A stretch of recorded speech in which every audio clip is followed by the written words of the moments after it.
Imana ibahezagire mwakoze kuza twese twakoze kuza Imana ibongere umugisha reka ndabasabe muramukanya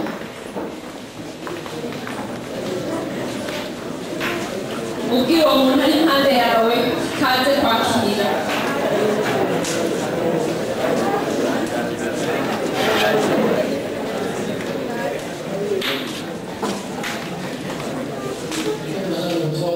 Imana duhindura ibintu byose kandi nziza guhera kuri twebwe nawe wicaye ngaha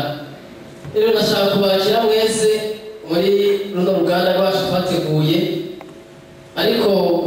numvise nashaka kubamera byegereza harimo abarepresentarigo abarongoye amashirahamwe abapastori hamwe n'umuntu wese yaje ngaha nashaka ndamwegereze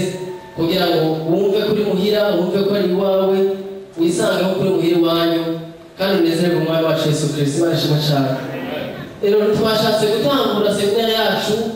tutabanje kuvuga abo turi amafishe mwarabonye ku mabarabara hehe mukabona ngo New Hope Outreach Ministries ariko mbega ni bande ni icyo kintu cyatanguye ryari gikora iki vision ni iyihe twifuje muratabikenya kugivuga rero twashaka kuvuga ministeri yatanguye yitwa New Hope Outreach Ministries yatanguye ari uko Imana yashize ikingorane muri twebwe twagiye ruguru muri 2004 mwaka wa 2004 na Eric hama tubona yuko ruguru abantu batarumva ubutumwa dusanga abantu benshi bazi icyo bari muri Kristo Yesu yabakoreye hanyuma Imana ishaka umutima wacu yuko tubotangura kuza turagira ingendo zivuga ubutumwa turi babiri hanyuma umwaka wa 2005 itariki 9 y'ukwezi kwa mbere le 9 janvier 2005 niho twicara tugatora izina rya ministeri bihuye n'ikibara cyose ku mutima wacu cyo gushikira abantu tubabwira ubutumwa bwiza bwawe bw'Imana ishano vuga ubutumwa ry'izigiro bishasha Imana ishimwe cyane rero twahamagariye gushikira abantu tubabwira ubutumwa bwiza bwawe bw'Imana rero kuko icyo gihe umuntu yashobora kwibaza ati none abantu bahora hehe ko turatubona turatubumva twari turiho kuko abana turazanye ngaha ariko twari twibera ruguru imyaka 5 iheze yariheze twiko twigura ubutumwa ruguru mu mitumba tugira mu banyagihugu mu mihana rero muri myaka 5 twashoboye kugenda mu province ashika 10 intara 10 z'Uburundi zaba tumaze kuja mu Bujumbura militarimo aho hahanye abantu benshi twagisha amaseminari atandukanye ruguru tukaba tuva mu mashengero bashika 10 ngaho Bujumbura abagize New Hope turaba tuva mu mashengero arenga 10 ngaho Bujumbura tukaba dufise n'amantene 3 yacu ikarusi mu Kirundo hamwe n'Igihanga ariko twiteze ko muri bose twashira antene yacu kugira ngo dushikire abantu tubone ubutumwa bwiza bw'ubwami bw'Imana hanyuma vision yacu cyangwa iyerekwa yacu ni ntoya yoroshe cyane gutahura bavuga ngo ni gushikira isi yose n'ubutumwa bwiza bw'ubwami bw'Imana gushikira isi yose n'ubutumwa bwiza bw'ubwami bw'Imana mu gifaransa ni atteindre le monde par la bonne nouvelle du royaume de Dieu mu cyongereza ni reaching the world with the good news of the kingdom of God mu giswahili abasore baza kunyongerera ku Imana ishimwe cyane rero iyo twamagara gushikira isi yose n'ubutumwa bwiza bw'ubwami bw'Imana nashaka twese umurongo tugenderaho twizera Bibiliya yose turayizera muri rusange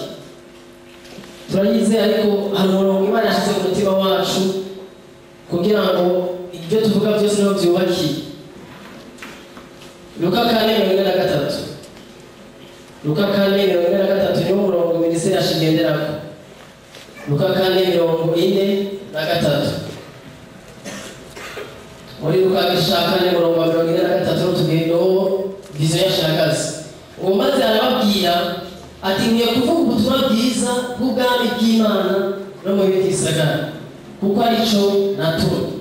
Ugiye kuvuga ubutumwa bwiza bw'ubwami bw'Imana na bonne nouvelle du royaume no mu bindi gisagara. Rero icyo twifuza Imana ashize ku mutima wacu nuko tuvuga ubutumwa bwiza bw'ubwami bw'Imana. Hari ubutumwa bwiza kabone ubwami bw'Imana. Ubutumwa bwiza bw'ubwami bw'Imana dushakije hasi yashibuke. Kandi Imana yaduhamagariye Bibiliya bwa neza ngo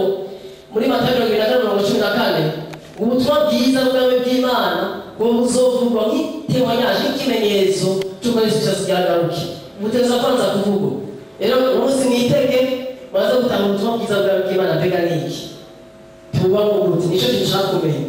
Hanyuma icyo twifuza gukora muri mwaka w'2010 ko tumaze imyaka myinshi turakora tuzokora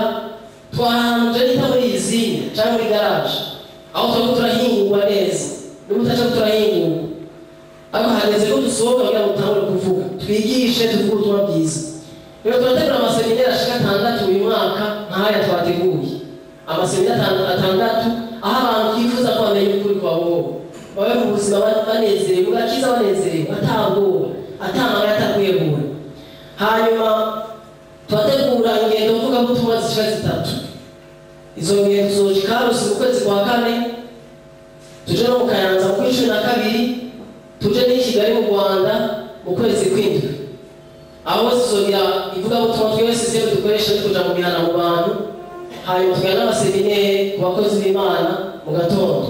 Rero aho twategura ibyo bikorwa ivuga butumwa hamwe n'ayo maseminari twatse n'andi maproje atandukanye dushaka kuzokora kuko ubutumwa bw'ubwami bw'Imana nta bukene bubaye Imana ishimwe cyane nta pauvreté tuko turarwanya pauvreté mu byiyumviro byacu bwa mbere Imana ishimwe sinjyana bigishe turagushima ko wateguye ibintu ngo tubigenderemo kera tutarabaho muri Kristo Yesu. Turagushima Mana ku majambo yose aza kuvugwa ngaha. Turagushima ku ijambo tugiye kuvuga rya mbere utaha ubutumwa bwiza bw'ubwami bw'Imana. Ndasengera uri ngaho wese kugira ngo wugure amaso y'umwemo data abone ahishurirwa amenye. Ndasengera uza kutwigisha kugira ngo ibyaza kuvuga bize kuza bitugura amaso dukure mu buryo bw'umwemo duhishure tugukunde davantage. Turagushima ko umwanya wose uza kubana ngaha uza kubimanya bikimaze ko umuntu wose ari ngaha data kuko niteze yuko umuntu wese uza kuvugana nawe kugira ngo atere intambwe ahari icyubahiro ari icawe mu izina rya Yesu.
yesu